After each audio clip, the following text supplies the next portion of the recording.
So we have a Nimso Larsen, or a Larsen opening as it's called. Here I like to actually play move e5. It's called a modern variation. Because d5 is often followed up with c5, and those positions are a little bit tricky for black to play actually. But this is very solid. You basically just go for knight c6 and d6 to protect this pawn after the avalanche of pressure comes towards it. And then you try to build a little bit of a center. But yeah, I don't really remember what to do. But I don't think this is correct. I think you have to play bishop b2 to pressure. But okay, yeah, knight f6, knight c6, both seem reasonable. I'm gonna go here, just develop my king side first and foremost, and try to, you know, just castle. This is an interesting move actually. Maybe this is why you should play here, because then you can actually play d4 to prevent that. Because now if I play d4, I just lose my pawn. So I might actually just have to take and go d5. Which is interesting, because now he actually gets a pretty big hold on the center here with c4. But he takes with the queen. And I'll tell you guys why this is bad. Because this is just a bad Scandi, to be honest. You just play knight c6 and you win tempo on the queen. The queen can now go here or here, as in the Scandinavian. Queen h4 is a little bit worse, because then you'll play bishop e2 and that queen is just, you know, not very well placed. So yeah, queen d8 and queen a4, queen d1 and queen h4, a4 is pretty standard here. That's at least the Scandi moves. But yeah, maybe we're gonna get a little bit of a longer game this time, because now we're facing a 600 instead of a 300, which is a pretty big difference. Okay, place this move. So the principal move here is probably just d5, because at some point you must take a claim in the center. So this is as good of a time as any to play the move d5. Very principled stuff. Now we have a couple of options here. So we can go for some queenside castle shenanigans, but it's probably not the best thing. That is queen e6, queen d7. No, sorry, bishop e6, queen d7 along castles.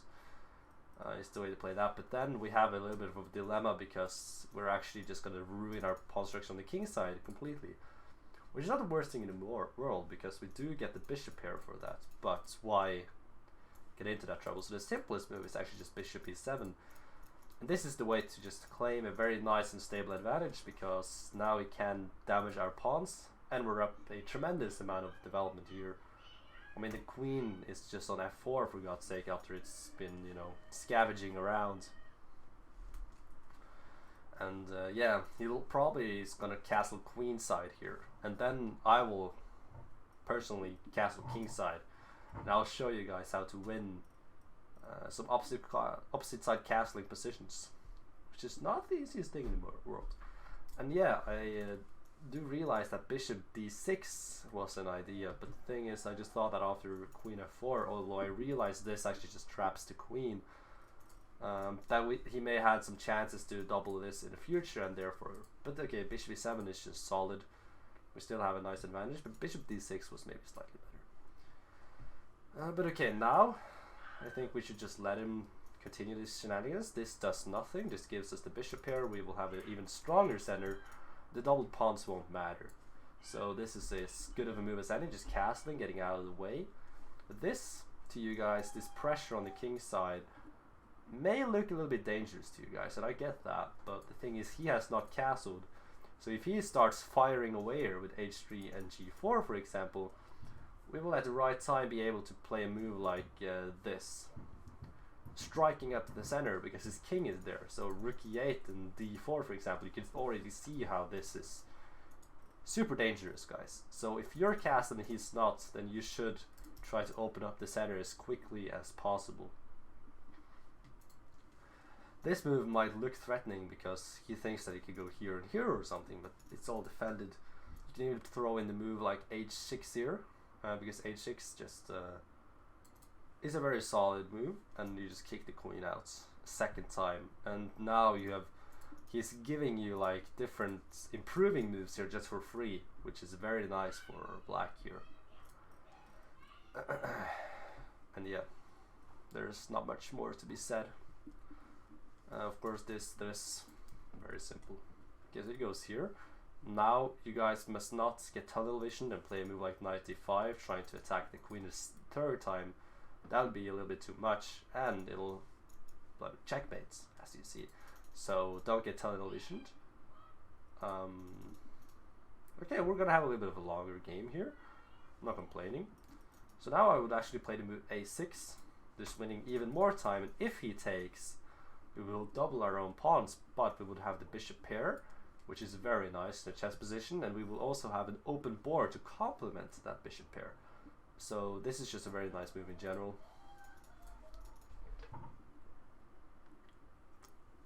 And if he goes back, then we will have the time to probably strike in the center with a move like d4, not letting him get away with castling or anything.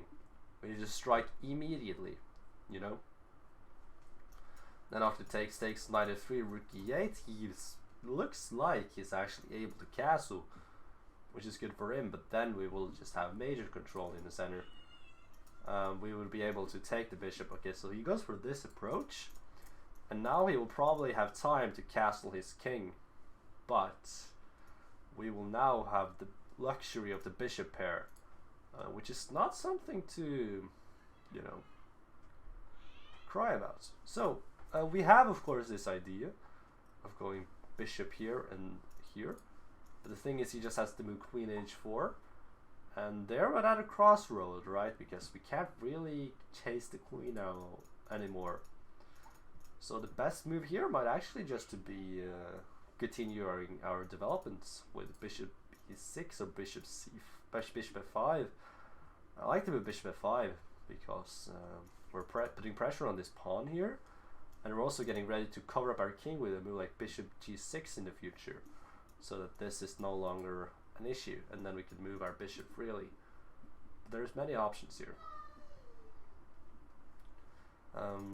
So we're actually not like winning or anything in this position. I would say that we're much better, but nothing spectacular. So yeah, bishop d6 is an option. There's a lot to weigh in here. But yeah, I would just play maybe the move bishop f5. Just trying to get the pieces out, you know. And yeah, knight h4 is an option, but then I think bishop h7 is just very reasonable. And it may look to you like our king is under massive pressure, which it is, granted. But the thing is, our king is very safe here. Pieces are covering it, and yeah, there's not really much here.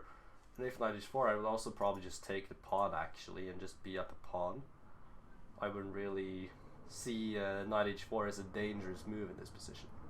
So yeah, this is our first serious game here, so this might actually just get uploaded to YouTube very soon, because we haven't had any serious candidates.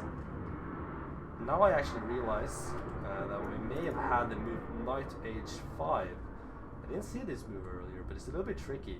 The thing is, it actually covers these two squares. It holds these two squares, and the only move then would be queen e5, which I also now realize. Yeah, because he goes for this. We could actually just take. Like there's no real threat here, as you see. It might look dangerous to you guys, but it really isn't. There's no threat here. We can actually just win the pawn pretty calmly. So yeah, you have to be. You have to actually just see these ghosts, as I call them. I like to call these ghosts in chess. Because you may think that there's something lurking or something dangerous, like knight f5. I know it hangs a knight, but I'm just saying in general, knight f5 threatening queen g7. Okay, so he actually plays knight f5 as I said it, but of course this just blunders a knight in one move. But okay, I mean, like, just to explain, knight f5, right, trying to threaten queen takes g7, or bishop here threatening queen g7, like all this pressure, f4, f5, you know. But the thing is, it's just too slow, and his king is still in the center, so we can always exploit that before he has any type of attack coming our way. And of course this just blunders a knight, so we will promptly take that knight.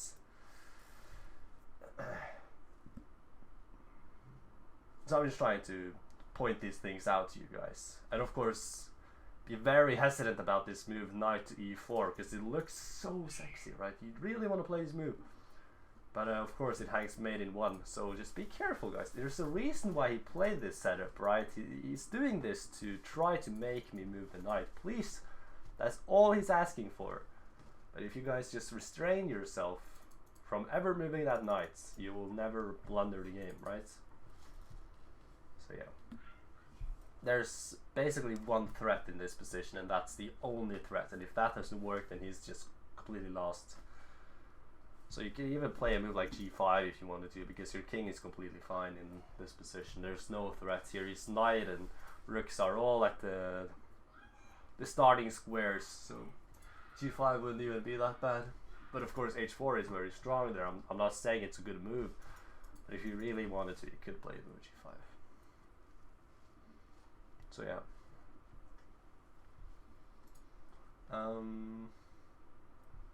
Yeah. So we're just awaiting our friend's move. But this is kind of a blind what people have at this level, just seeing this and this.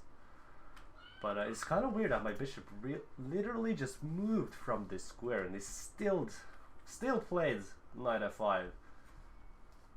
But okay, it's this level. And now many people would be tempted to play this move. But the thing is, after he takes, he's still threatening mate, right? So you need to be cautious of these things. Angelina, welcome, welcome, welcome. So I'm just speedrunning right now. I'm not this rating. I'm doing fine, thank you. 1978, is that correct? Or huh? You're old for Twitch. Sorry, not sorry. Hello, Brad. Okay, so people are actually joining the stream now. That's interesting. Okay. So okay, so back to the game now. Thank you guys for coming in the stream. Okay, so as I said, knight e4 may look appealing to you guys, but remember, after knight takes, there's still a threat here of mate, so don't get into that. A very simple move here would be bishop to b4. If you guys want to simplify really quickly, you can go here and take, and just don't blunder mate, of course. But yeah. Not 1978, alright, gotcha. An even simpler move would probably be this move, because after queen here, I think the queen is trapped after bishop g4. Queen can maybe go here, but okay, it's very complicated. But okay, we can just play this move. It's very simple. So in the art of simple chess, this is what we play. You know. But this guy has probably been the best opponent so far. He didn't blunder until like the 13th move of the game, which is impressive for 600. I played a 300 which blundered all these pieces last game, so that's definitely not going on YouTube. That's just not instructive at all. But at least in this game I can actually show some concepts to you guys and, you know, help you on your way to become a grandmaster.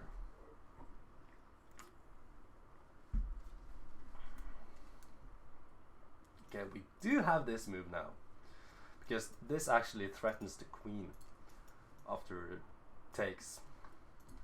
But you're still getting mated here, so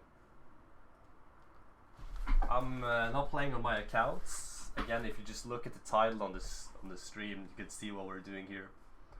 You know, not insulting. You could just see what's going on.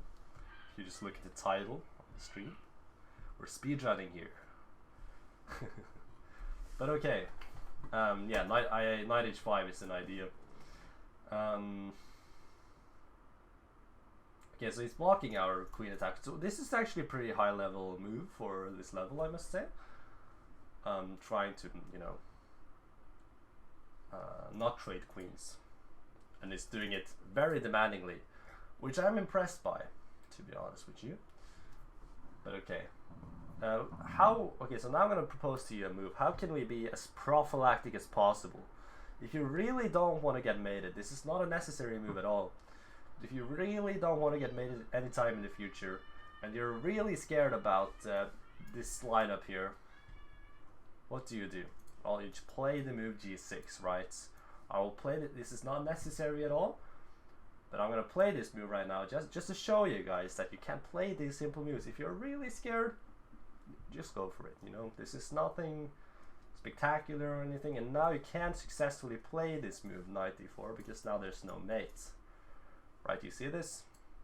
But again, our opponent is playing well now after the piece blunder because he's trying to create some attack here, trying to create some chances for himself, and I applaud him because that is really nice for this level, trying to actually create some counterplay.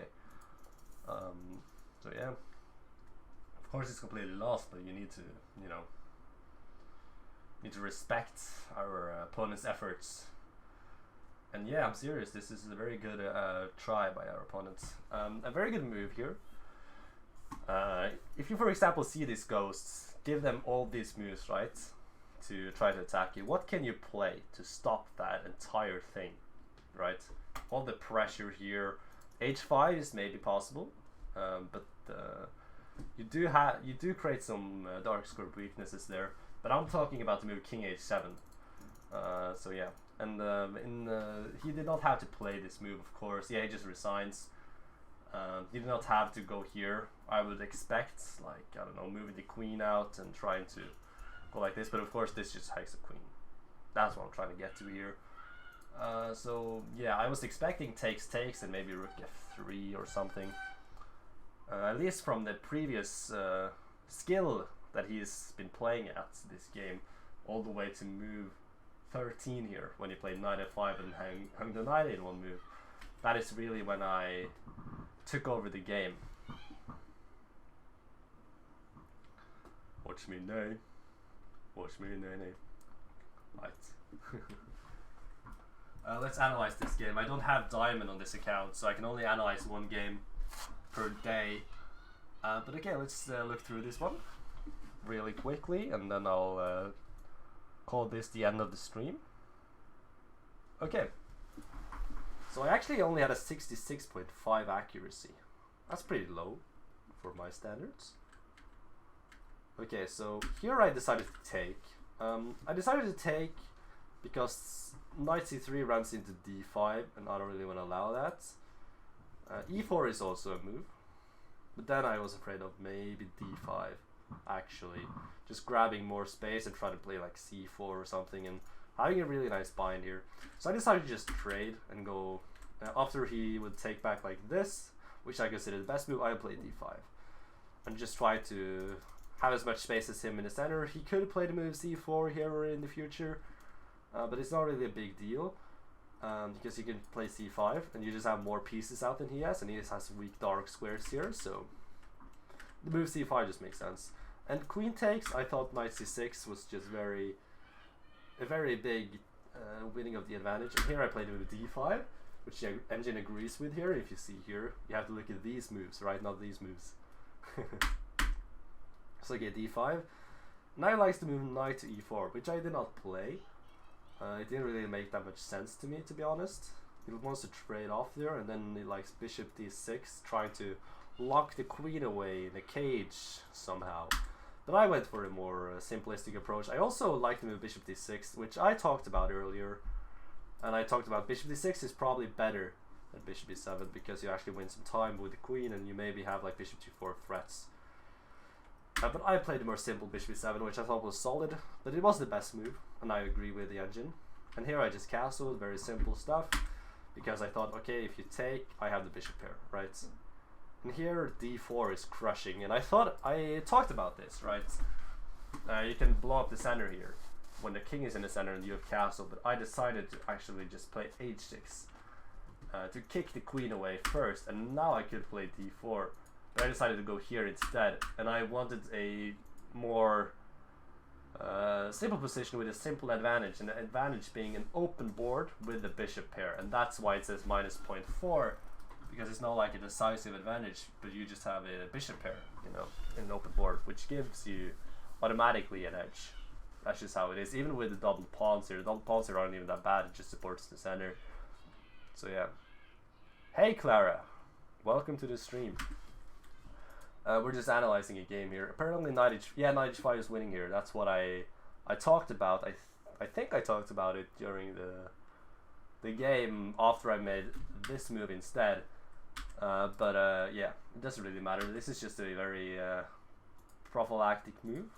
I'm doing fine, thank you very much. So yeah, this is just a very nice move. It's just developing a piece, you know. So of course I could have done something better, but okay. Now he plays here, and I thought, okay, let's just take, because this is actually just a free pawn, right? There's nothing preventing me from taking the pawn. It's completely free. It likes bishop b4 check for some reason, but I thought just c3. But apparently that's bad. I'm a rare side, aren't I? I really should come by here more often. Bro, you're not a rare side at all. You're like my most intense viewer. But thank you for stopping by. It's just I haven't been streaming in a while, but now I'll probably be on a little bit more because now I'm actually trying to speedrun a little bit. So yeah. But anyways, let's continue. I need to get this uploaded to YouTube very soon. So okay, I just take, and of course he blunders the 9 in one move. Hey! Hello friend, Olivia_John. I'm doing fine. Thank you. Okay, so I take the knight, of course, and now I play this. I'm just trying to show you guys how to play simple chess, right? And then you play queen to d6. This is just very simple. And f4, I thought, practically speaking, f4 is a fantastic move. Because what you're trying to do with this move is actually block out the queen. You suggest queen takes d6, but I don't agree with this at all, because you just remove all of your chances to create counterplay. But practically it is an amazing move, because what you're trying to do here, you try to castle and bring the rooks down the board, trying to exploit, you know, the diagonals and stuff. Okay, so but I try to show you guys that even though you can play all this crazy stuff like d4 or whatever, I try to illustrate the fact that if you're really afraid of all this stuff, you can't just play g6. Like g6 literally just stops all the threats. It's the most simple move on the board. And then you can play king h7 and tuck the king away, right? And now I decided to play knight e4. Apparently not the best move, but it's good enough. Definitely good enough. It doesn't drop the advantage. It drops the advantage by 0.2. So yeah.